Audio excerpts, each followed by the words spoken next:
ogni uomo, servo per amore, sacerdote dell'umanità.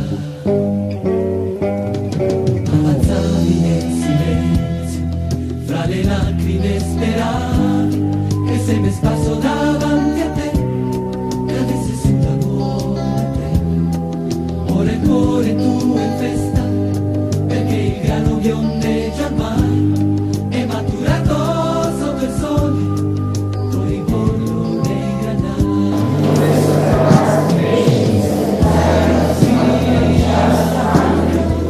Але знаем, че имаме един ангел, който ни е даден от Господ, който винаги е с нас, ангелът-пазител, който представя нашите муки пред Бог. Се обърнем към него, който знае, ангеле Божие, пазител мой, аз, който Божията милост, само поверение на Тебе, моля да се осветявай ме, пази ме, крепи ме и ръководи ме през този ден. Амин. Исусе, обичаме. Исусе, обичаме. В името на Отца и Сина и Светия Дух. Амин. Вчера говорихме за неделното Евангелие, което предстои в неделя. И виждате, може би 10 реда е, но ние вчера излечихме едно получение. Днес ще прочетем пак и ще видите, че ще изречем друго получение. Защото Божието Слово е толкова богато, че казва Светия Ефрем, може да четем от него, да четем и никога няма да свърши. Ще ви прочета пак този отказ от Евангелието на Светия Лука. В това време Исус влезе в едно село. Една жена на име Марта поживее у дома си. Тя има сестра на име Мария, която седна при нозете на Исуса и слушаше речта му. А Марта се улиса в голяма шепня и като пристъпи рече: Господи, не те грижа, дето сестра ми ме остави сама да шетам. Кажи и прочие да ми помогне. Исус ѝ отговори и рече: Марко, Марко, ти се грижиш и безпокоиш за много неща, а пък едно е само потребно. А Мария избра добрата част, която няма да й се отнеме. Някой спомня ли се вчера какво казахме? Евангелието започва с думите, че Исус е влезнал в едно село. И казахме, че не е влезнал в Иерусалим или Капернаум, тогава важните градове, нито пак пише, че е влезнал в Париж или Лондон, нито в София, в едно село. Това е да не каже, че за Исус всеки един човек е много ценен, нали? И обича всеки един човек, обича всеки един от нас. Така че ние не трябва да имаме предразсъдъци в главата си и да мислим, този човек е беден, този е доведен, този е слаб, този има черен цвят на кожата, така нататък. А всички трябва да бъдем милосърдни като отца. Какво значи да бъдем милосърдни като отца? И Исус ни го показва. Не трябва да правим разлика между хората, трябва да обичаме всички. И това е една от неговите заповеди. Да бъдем милостиви, да обичаме другите и ближните, които са до нас, които са свещени с тях. Обаче днес искам да обърна внимание на още нещо от това евангелския текст. Исус влиза, не знам дали обърнахте внимание, в едно семейство, което е съставено от две сестри, Марта и Мария. На едно друго място в Евангелието отново се говори за това семейство.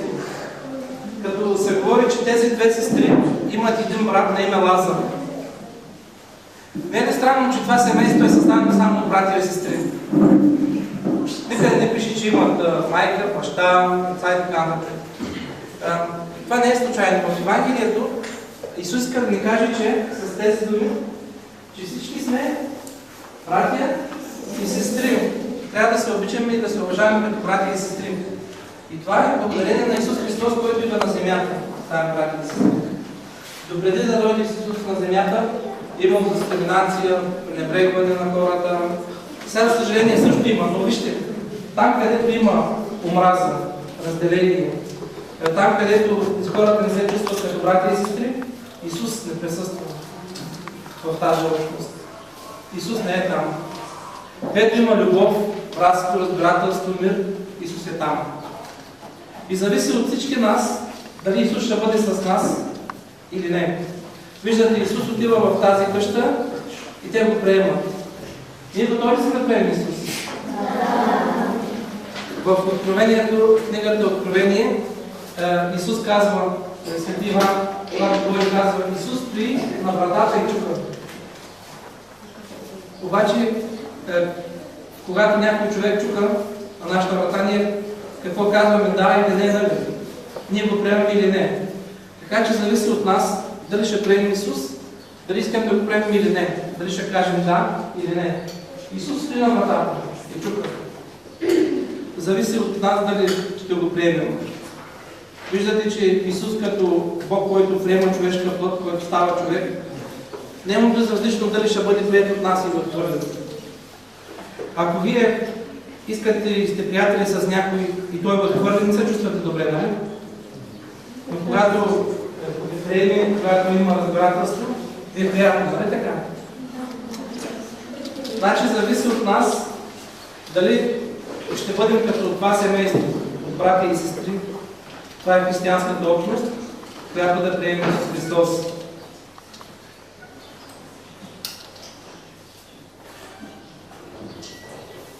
Какво мислите вие по въпроса?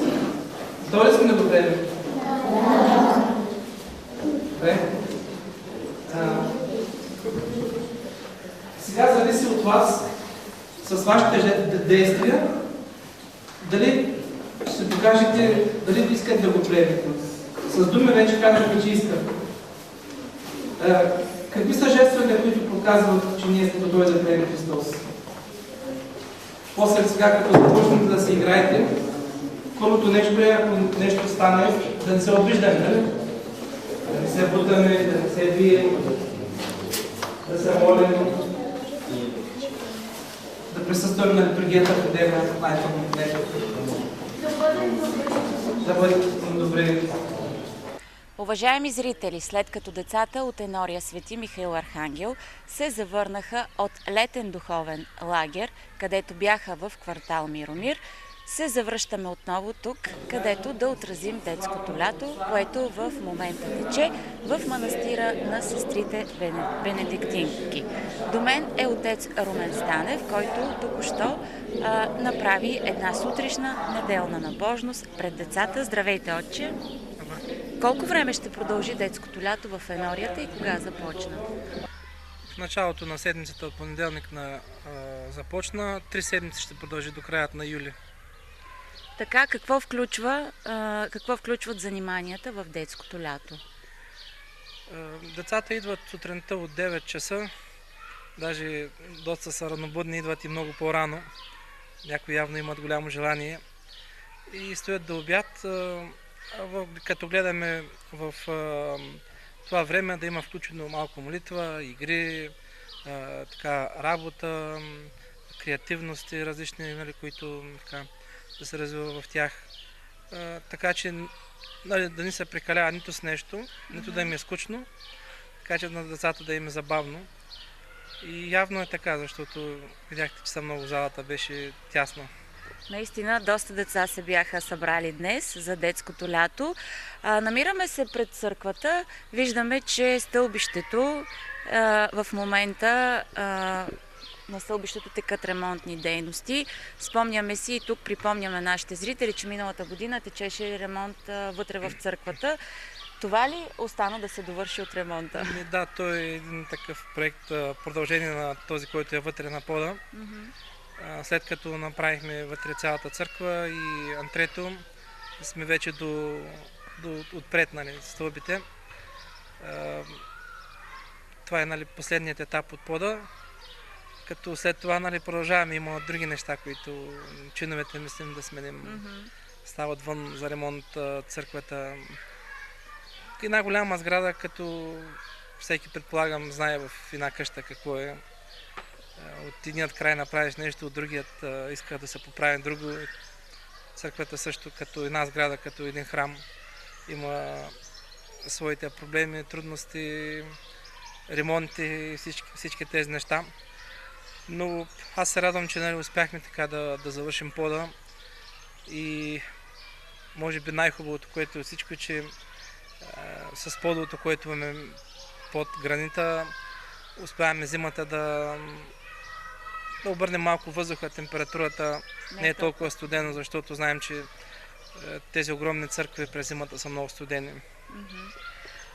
Само ще бъде ли съобразена настилката с зимните условия, за да се предотврати евентуалното подхлъзване на по-възрастните хора и не само те, разбира се? Да, разбира се. Вътре гранитът е гладък, отвън е грапав. Нали? Защото ако е гладък и не само през зимата, но и преди на дъжд може да стане някой проблем. Съобразено е това, нали, всичко е помислено. Да бъдат спокойни. Да. След ремонта. Така, тече в момента записване и организация за бъдещо поклонничество под надслов Милосърдни като отца. На кои дати ще бъде и как хората, които желаят, могат да се запишат?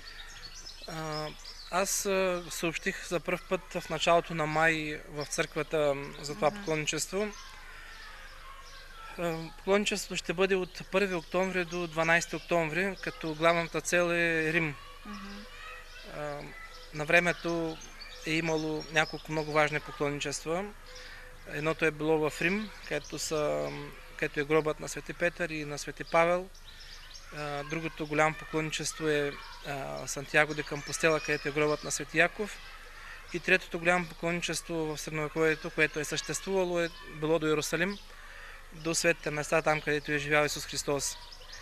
С течение на времето и днес са образували и други такива поклонничества, като едно от по-известните Лурд, нали, Фатима и светилищата на Дева Мария, или свързани с някой светец, но това си остават трите най-големи поклонничества от времето до Рим, Сантьяго де Компостела и Иерусалим. Пак казвам, главната ни цел е Рим. Ще бъдем 3 дни в град Рим, като първият ден е предвидено да участваме в общата аудиенция с папа Франциск, която се извършва на площада.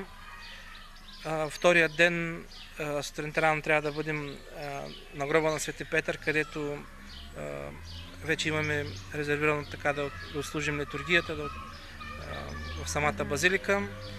И после втория целият ден предвиждаме да бъде посветен на Ватикана, на музеите, за да може да посетим Сикстинската капела, Свети Петър, хубаво така да се види църквата, може да се качи на купола.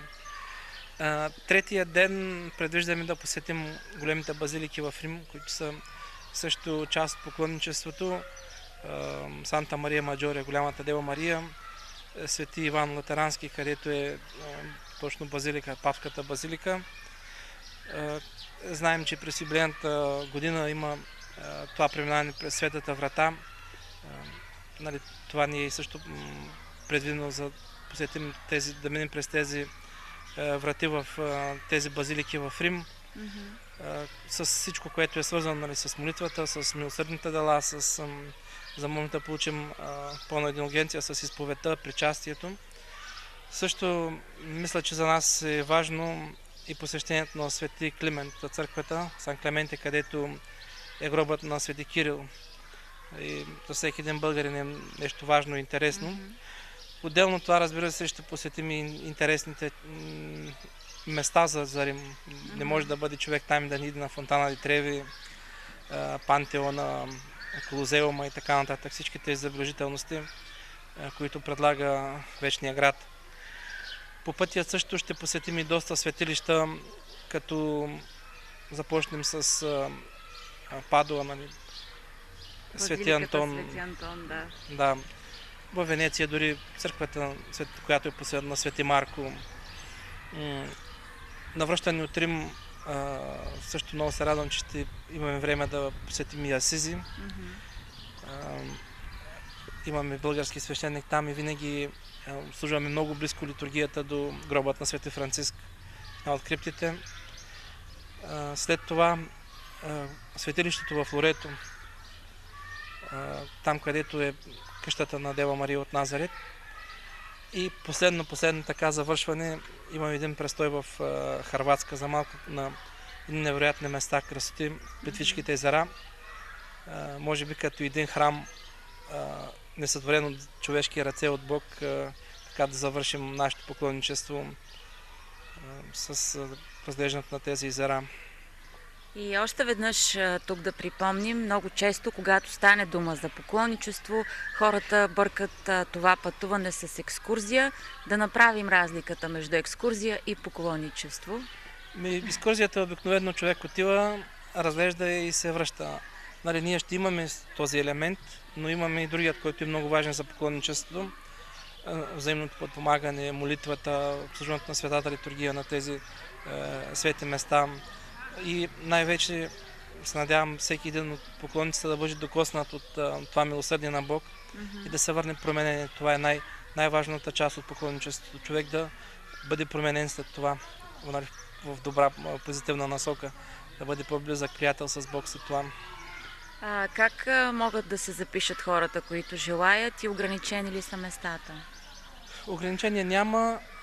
Всеки, който иска, може да се запише, но ако иска, може да побърза, защото вече има записане към 40 човека. Така че остават около 10 места. Има на разположение в Фейсбук, на таблото, на инорийското табло и моят телефон, информация долу-горе за местата. В инорийската канцелария всеки може да дойде. Там са описани нещата, като първоначално има една вноска от 200 лева, след това другите поетапно да не тежи толкова на хората. Да. Добре, с това завършваме, а сега обратно към детското лято, да видим децата как се забавляват. Благодаря, Отче. Слава на Отца и Сина и Светия Дух, както беше в началото, сега и всякога и във веки веков. Амин. Името на Отца и Сина и Светия Дух. Амин. Сега приятни ден, сме Злато и Репак. E mentre il cielo si imbianca già, tu guardi le tue alla voce che ti chiama, un altro mare ti mostrerà, e sulle rive di ogni cuore le tue reti getterà. Offri la vita tua come Maria ai piedi. Уважаеми зрители, включваме се тук от двора на детското лято в манастира на сестрите бенедиктинки. Както виждате, децата се забавляват, след като отец Румен сутринта направи малко сутрешна набожност за тях. Също така децата имат занимания под наблюдението на своите аниматори. Един от тях е Кристиян Айлов. Здравей, Кристияне! Добър ден! Уморен си виждам вече. Да, децата ми изседеха всички сили. Вече 3 дни, обаче ми трябва 1 месец почивка. Много са щури децата, обаче ние се справим с аниматорите. Играят си, доволни са от детското лято и дори мисля до година да го направим по-дълго. Виждам, че наистина много деца посещават детското лято. Всеки ден ли е така? Да, всеки ден. Първия ден стигнахме до 90. В момента са около 120. Някои не идват, защото са на почивка. Иначе очакваме и още деца, които са се записали предварително, обаче още не са почнали да идват поради проблеми. Има ли достатъчно място да се поберат всички деца? Само столчетата не стигат, обаче ще намерим. В църквата има много столчета. Всичко е наред. Да. Как измисляте игрите всеки ден? С това, как ги занимавате? Предварителна ли е програмата? Да, след като свършим деня, се събираме аниматорите и решаваме на другия ден ще се играят примерно водни игри или състезателни игри. И то имаме една книжка с игри. И оттам избираме, примерно днеска играхме на булдозер, сега играят на чатал, ние викаме. След това ще играем на близнаци и още много игри, които сме приготвили. И така, от книжката си избираме определени игри и ги играем. Лесно ли е да си аниматор? Не. Грижата за 120 деца. Колко сте? Колко човека? 8 ли сме, 7 ли сме. Обаче се справим. Добре. Всеки ден има ранени, паднали, обаче превързваме, лепенки слагаме, няма как. Не може. Те са деца, те не разберат нещо. Така е. Но виждам, че наистина много се забавлява. Тук виждам, че имаш един инструмент, с който какво правиш? С който ги укротявам. Укротявам ги, защото те не спрат да говорят и всичките по една свирка и тогава спрат. Дай да чуем как ги укротяваш сега. Тишина, очето идва. И млъкват всички. Добре, чудесно. Нека сега да видим как продължават заниманията. Благодаря. Благодаря и аз, довиждане.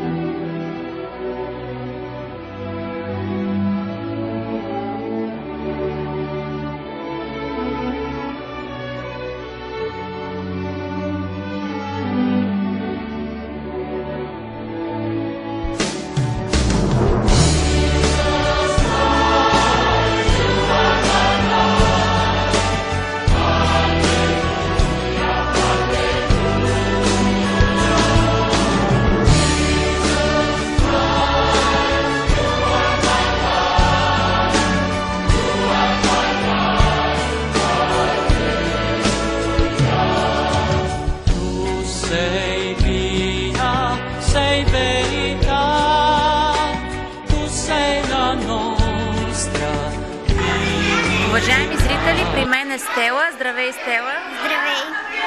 Харесва ли ти на детското лято? Да. Какво най-много? Игрите. Харесва ли ти сутринта на молитвата? Да. Току-що закусихте. Огладнявате ли докато играете? Да. Вкусна ли е закуската? Да. Добре. Всеки ден ли идваш? Да. Миналата година беше ли или за първи път? Да. Беше. За първи път. И идваш, харесва ти? Да. Добре. Имаш ли много приятели, които намери тук? Да.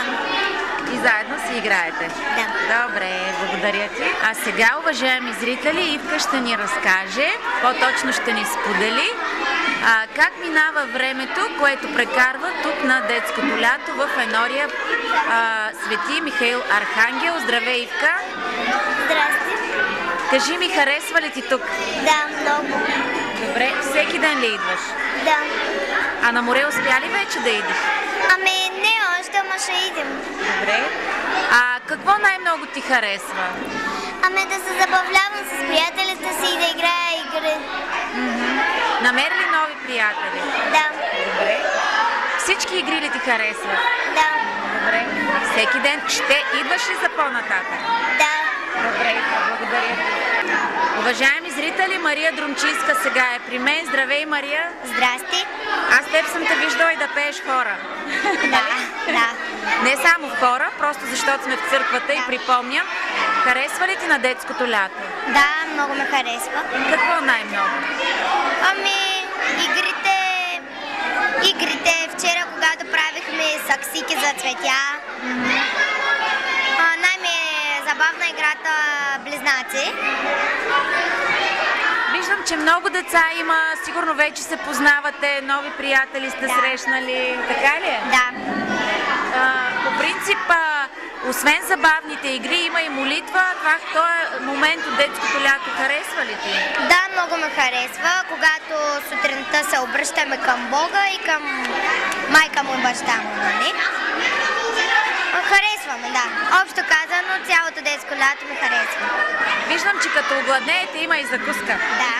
Вкусна ли е закуската след толкова много игра? Да, много е вкусна. Кой искаш да поздравиш? Искам да поздравя моите родители, моите близки и моите най-добри приятели. Бъди поздравена и ти. Благодаря ти, Мария. Благодаря. Айде. Вижте колко е хубаво при нас, уважаеми зрители. Как се казваш? Катя. Кажи ми, харесва ли ти? Да, много. Всички деца искат да споделят как се чувстват по време на детското лято. Най-много какво ти харесва? Игрите и най-много игрите. Добре. Защо се чува някои свири, сигурно не слушат? Случва ли се някога да има толкова много игри, че времето така неусетно да мине и да не искате да си ходите? Да, Почти всеки ден. Намери ли много нови приятели? Почти всички. Почти всички са нови приятели. Добре. Нека сега да видим и другите деца какво ще кажат. Само лекичко. Добре. Добре. Последно и да, сядай. Айде. Какво ще ни кажеш? Ти харесва ли ти на детското лято? Много. Много ти харесва? Всичко ли? Да. Всеки ден ли идваш? Да. Редовно. Редовно? Миналата година беше ли? Да. Намери ли много нови приятели? Затвърдихте ли приятелството си с старите? Да. Добре. Харесва ли ти момента, когато се молите? Да. Много. Всичко ти харесва. Добре, благодаря ти. Сега да видим сестрата какво иска да ни каже. Благодаря.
Ще ги полеем и всеки ден ще се грижим за тях, като ги поливаме, като ги